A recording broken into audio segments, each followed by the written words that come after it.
two, one. 7 things you don't really need to know, but probably should. I'm Jamie East, and this is the Sunday 7. In today's episode, we hear from researchers who want you to eat more insects, linguists reviving ancient languages for your new favourite Marvel movie, and we speak to a researcher that tested Cardi B's theory that a hoe never gets cold. But first, it was on this day in 1908 that Albert Einstein presented his quantum theory of light. From laser technology to television screens, there are many inventions that would have never been possible without this theory. 7. In a new study from Israel, researchers believe they discovered the part of the brain responsible for psychosomatic illnesses. A psychosomatic illness originates from or is aggravated by emotional stress and manifests in the body as physical pain and other symptoms. You get a notification from your friend with whom you just went out for drinks last night, notifying you that she got COVID. It takes you about 1 minute until you start feeling the throat, some coughing, and feel your body temperature rising. What caused it? Was it the text message? So we kind of dismiss it, saying it's psychosomatic. It's your brain who generated the disease. And this is exactly the question that we wanted to test in the lab. Is it possible that the brain can actually generate a disease? As Professor Asya rolls, the study was conducted by a group of researchers from the Technion Israel Institute of Technology. The focus of the study, that was recently published in Cell, was the insular cortex, an area in the brain which is responsible for interoception, meaning generating a sense of the body's physiological state. And we postulated that it might also include information regarding the state of the immune system. Tamar Koren, a PhD student in the lab, led the research and shared the methodology. We captured groups of neurons in the insula that were active during gut inflammation. Once the mice recovered, we triggered these captured neurons artificially, and inflammation re-emerged in the exact same area where it was before. We also showed the opposite effect. In mice that went through inflammation, we suppressed the insular activity and showed that we can suppress the inflammatory response in the gut. They demonstrated that in the case of gut inflammation, the brain stores some kind of representation of inflammatory conditions and then has a way of later replaying those conditions to cause the same inflammation in the gut. The findings show there is indeed something to people being affected by psychosomatic illnesses, which are often associated with stomach ailments. It's believed that 5 to 7% of the population are affected by these kind of illnesses, and if the brain has the power to cause inflammation in parts of a person's body, there's hope it could one day play a role in curbing the inflammation too. Although there is a huge gap between the discoveries in the lab and applications to human and therapeutic application, but they also open new therapeutic avenues for treating different inflammatory conditions like irritable bowel disease or psoriasis, in which there are repeating episodes of the inflammatory condition. And we are usually treating these people with overall suppression of their immune system. But if we manipulate the brain, if we, for example, attenuate the activity in the insula, we can potentially suppress the inflammatory condition, basically let the brain do the job.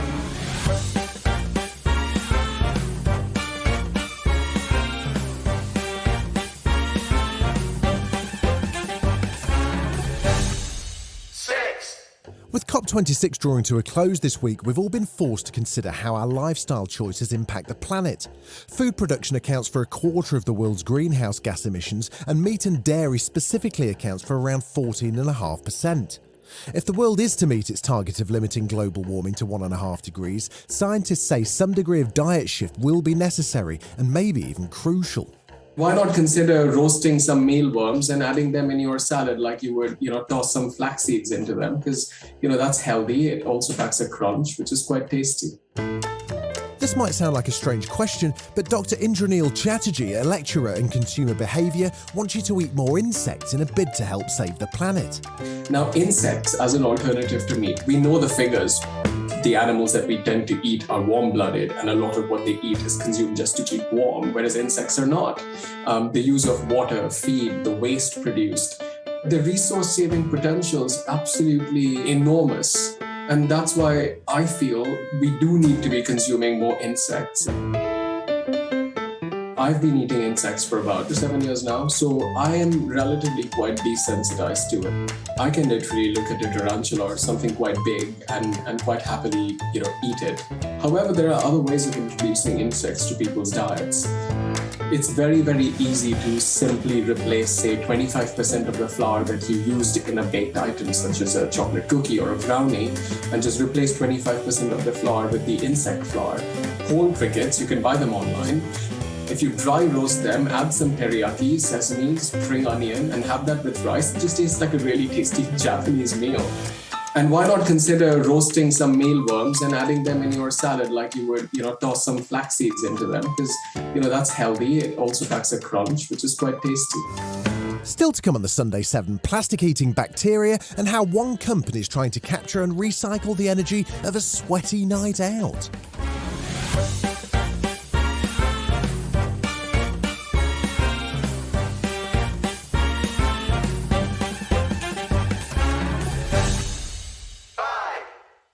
A plastic-eating bacteria cocktail has been developed by 2 Hungarian scientists, and it could soon help to reduce global plastic pollution.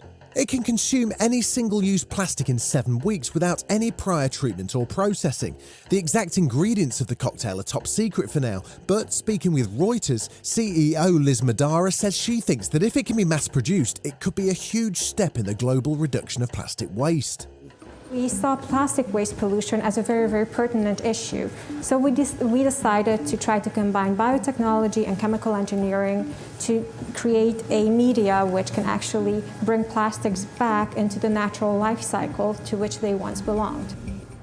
After 2 weeks, the process produces shreds of plastic. That then becomes a brown liquid sludge by the end of week 7, which is the end stage of the process. Initial lab tests show that the sludge is safe to use as a soil improver. It's kind of like composting, but with plastic. The degradation process is very similar to how those leaves disappear from autumn until springtime.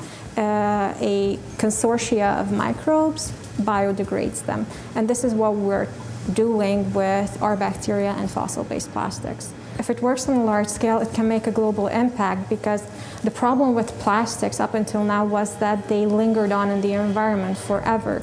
But once we can biodegrade them, bring them back into the natural environment, they become part of nature again, become part of the global recycling system, not just the human one. Whilst there are other successful attempts to degrade plastic, this particular process degrades all types of plastic. There are successful attempts with PET degradation though. But in our case, we do all types of plastics from resin identification 1 through 7, and that includes other plastics as well, such as multi-layer packaging or mixed plastic blend. We got to do something with plastics. They don't belong in the environment the way they are right now. We can transform it into something which does belong in the environment. If it's not transformed, please don't put it into the environment. The company is now building their first industrial plant where they're testing the bacteria on a larger scale and experimenting with what it could do with other types of contaminants.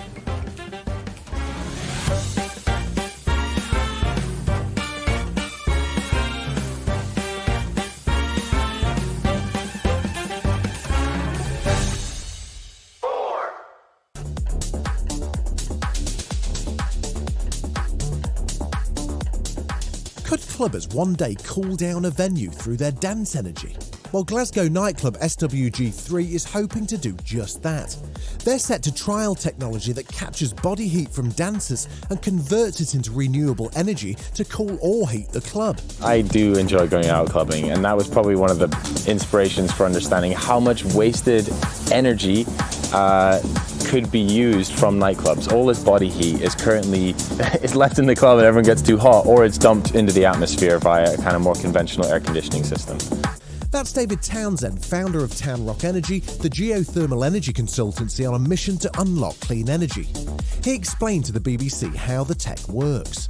It uses a heat pump, and just about everyone has a heat pump in their house. It's called a fridge, and a fridge moves hot air from the inside of the fridge to the back of the fridge. So we're using a larger and more sophisticated type of heat pump to essentially move hot air from the club into a series of boreholes which charge up as a thermal battery. We're really excited to actually take this global. We would love for different clubs in different cities to start to compete to be the most green and see off the back of that how can they get more customers, because the clubbing generation right now are very enlightened with regards to climate change, and it will make a big difference for clubs to be able to say they're net zero. SWG3 is thought to be the first nightclub to trial this tech and should be ready to capture revelers' body heat by 2022. David's certainly excited about the endeavour, but what about the club patrons? I think it's brilliant, to be honest. Like, see the fact that we're in there dancing and they're like creating energy off it, it's brilliant. I mean, hopefully it sets the precedent for other nightclubs to do the same, and hopefully like everyone else will install the same technology. Like, obviously, like it's a big investment, but like it'll be worth it in the long run. The power of dance. What more can you ask for? Still to come on the Sunday 7, how one linguist revived an ancient language for Marvel's Eternals, and we speak to a scientist who put Cardi's theory that a home never gets cold to the test. Right after this. You're listening to the Sunday 7. Follow us for your weekday news espresso, or even try our Ireland edition. It's in all the usual places.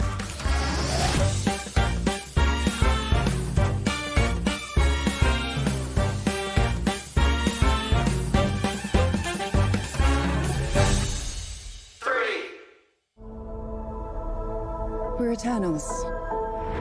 We came here 7,000 years ago to protect humans from the Deviants. Marvel's Eternals follows a group of superhumans who are tasked with protecting Earth from an environmental threat. Released earlier this month, it's the first major film to feature characters speaking in the ancient language of Babylonian. I think it might have started with an email where somebody said, could you give me a telephone call about something you might be interested in? So I'm interested, call them back. And then they explained they were making a film. They couldn't tell me what it was, and there was going to be some ancient languages in it, and was I interested in helping out? So of course I said yes. That's Dr. Martin Worthington, an expert in the languages and civilizations of Mesopotamia, including those of the Babylonians. Ancient Babylonian was the language of the people who once lived in what is now Iraq, and it vanished around 2,000 years ago. But now Martin's helped revive it for the purpose of the film. Martin provided written translations and audio recordings which the actors rehearsed with a dialect coach.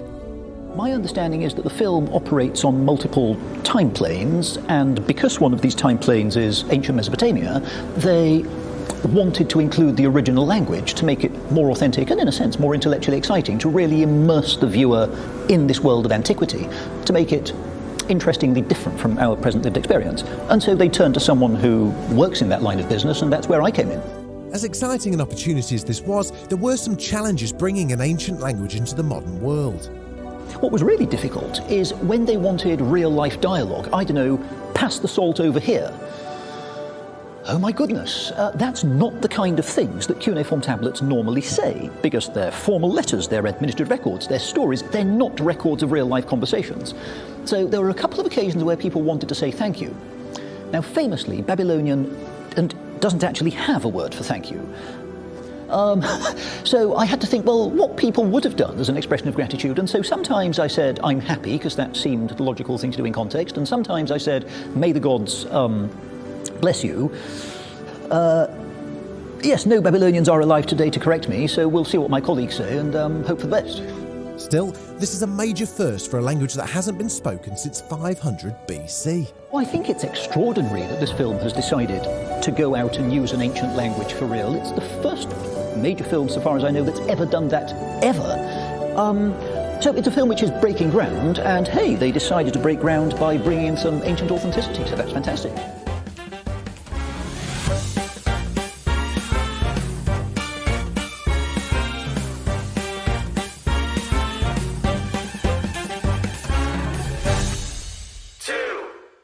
And Israeli startups develop balloons that have the power to catch carbon in the air, helping to reduce global warming.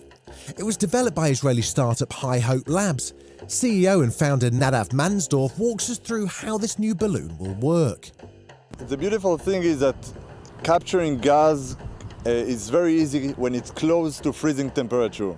So imagine when you wake up in the morning in a winter morning and you see a layer of thin ice on the leaves, and it's very easy to capture. The same thing is with carbon.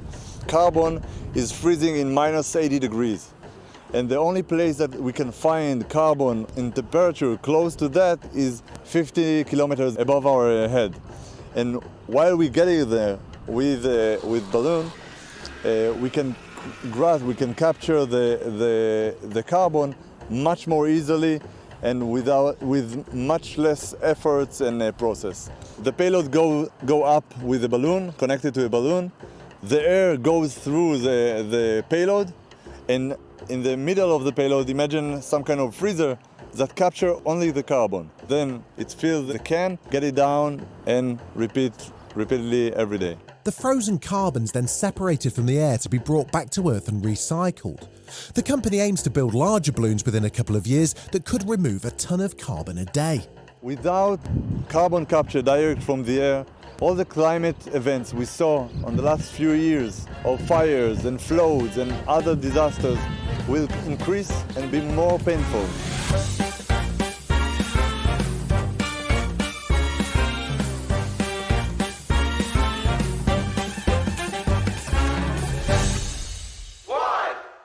Temperatures in the UK are dipping as we head towards winter, which for most people means wearing a jacket or a coat is an absolute must. However, some women on a night out prefer to ditch their outerwear and brave the icy winter weather instead. As Cardi B famously declared in a viral Vine video, "It's cold outside, but I'm still looking like a thotty because a hoe never gets cold." and it turns out she may have been onto something actually. According to a study published in the British Journal of Social Psychology, there is science to back up why some scantily clad women don't seem to feel the cold. My name is Roxanne Felig. I'm a fourth-year PhD student at the University of South Florida. Broadly, I study gender dynamics and how gender dynamics affect women. So processes like sexism and sexual objectification and how these contribute to women's self-perceptions.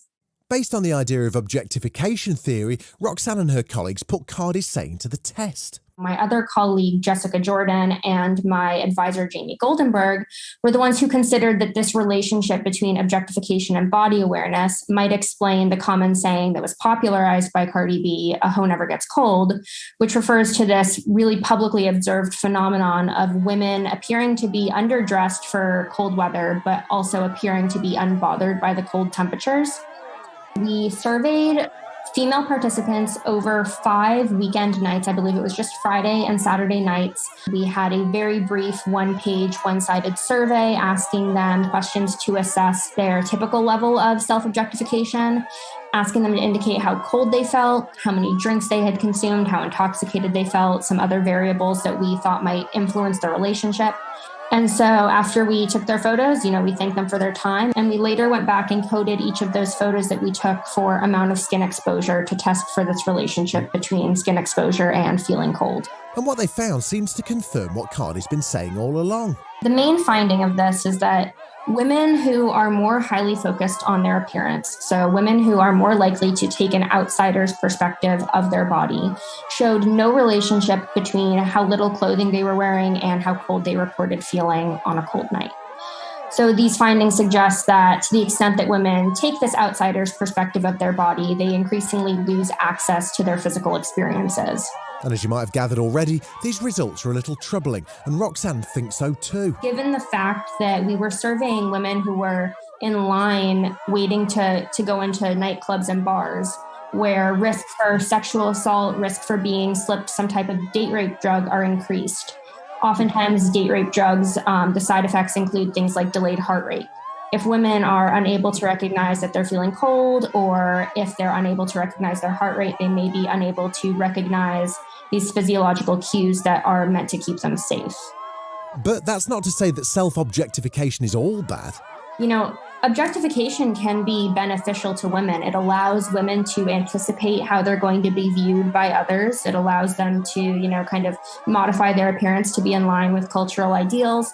Oftentimes when women adhere to strict beauty standards, they're praised for it. And, beautiful is seen as good. So women who self-objectify likely kind of have some type of social currency that they can use.